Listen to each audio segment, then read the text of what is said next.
Hello friends, my self प्रतीक मेहता और आप सब देख रहे हैं प्रतीक जुडिशरी। फ्रेंड्स, हमने अगले वीडियो में दिखाया कि अगर सीपीसी के तहत कोई ऑर्डर या अपील ऑर्डर पास होता है तो उसकी अपील कितने टाइम पीरियड में करनी चाहिए। तो क्रिमिनल में भी ऐसी कोई प्रोविज़न है? तो जी हाँ, उसके लिए ही ये वीडियो लेके आए हम। तो क्रिमिनल में कहाँ है वो देखने के लिए अंत तक जुड़े रहे इस वीडियो के साथ।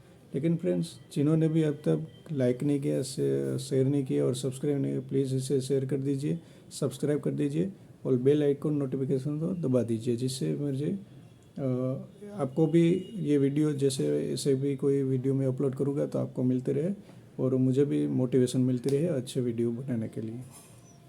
तो फ्रेंड्स, सीआरपीसी में अगर कोई सेंटेंस पास होती है, सेंटेंस मतलब कोई सज़ा दी जाती है, तो उसकी अपील अगर करनी हो तो उसका टाइम पीरियड है, तो उतने टाइम में आपको अपील फाइल करनी ज़रूरी है। तो वो कहाँ दिया गया है ये जानना है। तो उसमें दो टाइप है। सेंटेंस तो पास हुई, लेकिन अगर डेथ सेंटेंस पास हुई तो उसकी प्रोविज़न अलग है, अगर डेथ सेंटेंस पास नहीं तो उसकी प्रोविज़न अलग है।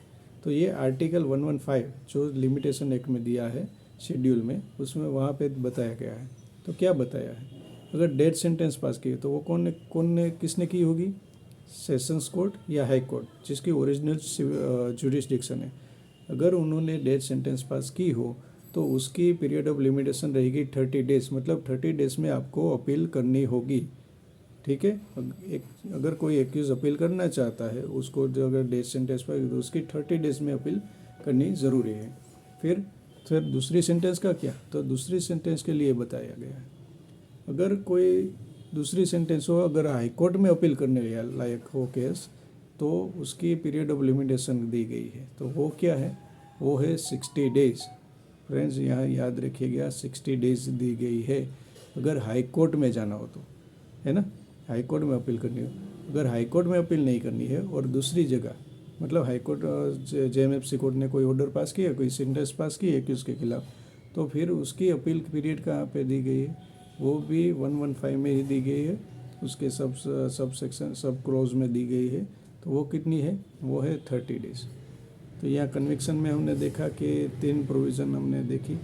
एक, अगर डेथ सेंटेंस हो तो उसकी 30 डेज़ की अपील पीरियड है। फिर अगर हाई कोर्ट में अपील पीरियड करनी हो और वो डेथ सेंटेंस ना हो और इक्विटल भी ना हो, तो वहाँ इक्विटल मतलब निर्दोष ना छोड़ा गया, तो उसकी कितनी होगी? 60 डेज। और देन अगर एनी अदर कोर्ट में अगर आपको अपील के लिए जाना है सीआरपीसी के तहत, तो उसकी पीरियड ऑफ लिमिटेशन रहेगी 30 डेज। ठीक है फ्रेंड्स, तो क्या अपील वो भी कर सकता है जो इक्विटल हुआ हो तो उसे अपील करने की तो क्या ज़रूरत है? तो अच्छा, तो कौन करेगा? अपील करेगी स्टेट। मतलब अगर क्रिमिनल केस होगा तो क्रिमिनल केस में अदर पार्टी स्टेट होगी, तो स्टेट के हिसाब से वहाँ पे सरकारी वकील जो होते हैं, पीपी, एपीपी, डीजीपी, वो अपील करेंगे। ठीक है, तो फिर उसकी लिमिटेशन, हाँ उसकी भी लिमिटेशन है। गवर्नमेंट है तो उसकी भी लिमिटेशन है, वो अपील कर सकते हैं, लेकिन उसकी पीरियड ऑफ लिमिटेशन दी। अच्छा, तो कितनी दी हुई है? तो उसके लिए आर्टिकल 114 देखना होगा लिमिटेशन का। 114 के सब क्लोज 1 में दिया गया है कि अगर सीआरपीसी 417 सेक्शन और उसकी सब सेक्शन 1 या 2 के तहत अगर ऑर्डर या जजमेंट पास किया गया हो और इक्विटल छोड़ा गया, तो उसके पीरियड ऑफ लिमिटेशन रहेगा 90 डेज, है ना।